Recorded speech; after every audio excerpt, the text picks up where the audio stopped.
We're a team that's run by yachtsmen. We're not a team that's run by businessmen. We've never lost sight of the main goal in the America's Cup. There's never been, to this day, a shortage of desire and motivation to win.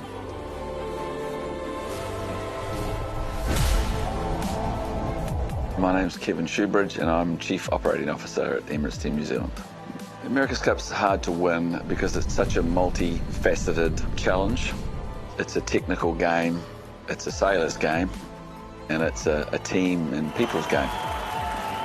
And it often takes multiple efforts to get everything to align. When we first started in the 80s, we were the new kids on the block. Unbeaten New Zealand in the windward position. They've come across onto the port tack. And we didn't know what we didn't know. Like, we knew nothing. And we were on a crash course to try and be competitive. The big lessons learned from the first campaign really was just constant development as a necessity that we didn't realise at the time. we're proud of KZ7. We sailed that boat KZ7 on the first day in Fremantle. I don't think we changed it until the last day, where now we don't go a day without changing something. America's Cup 95, you will certainly be rooting for the Kiwis today. 95, to me, was the first of the really strong teams that came out of New Zealand for the America's Cup. If New Zealand hold this position, the America's Cup is coming to New Zealand. But that was just such a great campaign. It was one of those campaigns that right from the get-go you knew you were onto something. The America's Cup is now New Zealand's Cup. After the win in 95, bringing the Cup back to New Zealand, the team just got bigger, stepped up a gear. The design process stepped to another level again. We were sort of riding the wave of 95. It's black to the future. On the 2nd of March 2000, history of the Hauraki Gulf. The failure of 2003, there's a lot of ways you can break it down. 2003 was a pretty young team, and they were plagued with reliability problems. That was the worst thing about the campaign, was watching them out in the water, breaking rigs. Like a matchstick, it has just snapped. The problem with that, we then went into the 2007 campaign and we almost took that baggage with us. Now they're coming back and they're lining up to line down the start.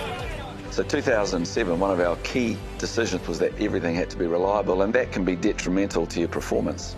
Team New Zealand coming down! Alingi's going to get there! We sort of had to lose again in 2007 to take another step. Even the 2013 campaign in San Francisco, to a certain point, we restricted ourselves. We wanted the boat to be at its peak for our first race, and it was. We went out there and basically hammered everyone. But we were just on this slow, slippery slope.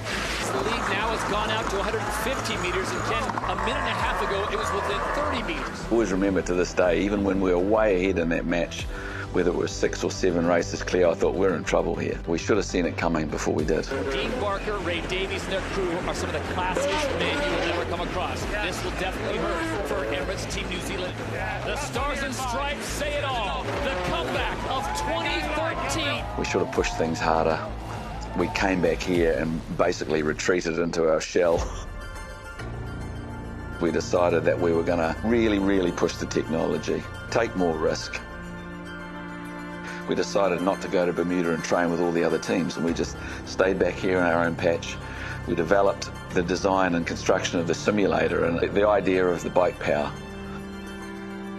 We latched onto it and decided that was one of the things that why wouldn't you do it, why wouldn't you do something that provided 30 or 35% more power? We set up a little shed inside a shed that had a padlock and a code to get into it, so not many people knew about it, and we sort of just worked away on it. It was one of the great secrets. Honestly, it was a year and a half, that secret. Once we were developed, we put it straight on our race boat. The boat was launched. It was too late for anyone to catch up. There you see their unique setup with the side claws paddling away for all their worth. Innovation is key and always has been in the America's Cup. And if you go back to Team New Zealand or the New Zealand Challenge history, even back to Fremantle in the mid-80s, we had the fiberglass 12-metre that had never been done before. New Zealand, 4 wins in a row. That innovation has always been there, but it really has taken a quantum leap once we got into the foiling generation. There's been more innovation, I would suggest, in the last 10 years than there probably was in the 100 years previous to the America's Cup. Now, in the Cup that we won a couple of years ago, to me that was the best team event because it was such an amazing design effort. It was such an amazing technical effort to build it, to maintain it, to sail it. There was a lot of departments that were intricate in that boat winning that race. The America's Cup remains New Zealand's Cup. To this day, the America's Cup is about the team that can do all the small things properly, not one silver bullet, and that will be the case in Barcelona this time. I think this America's Cup will be great, and it is going to be very difficult to win, and I'm not just saying that because we're the defender. To win the America's Cup, you can't leave any stone unturned. Like, everything has to be right.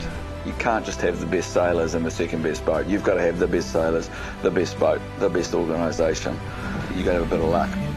All those things at the same time.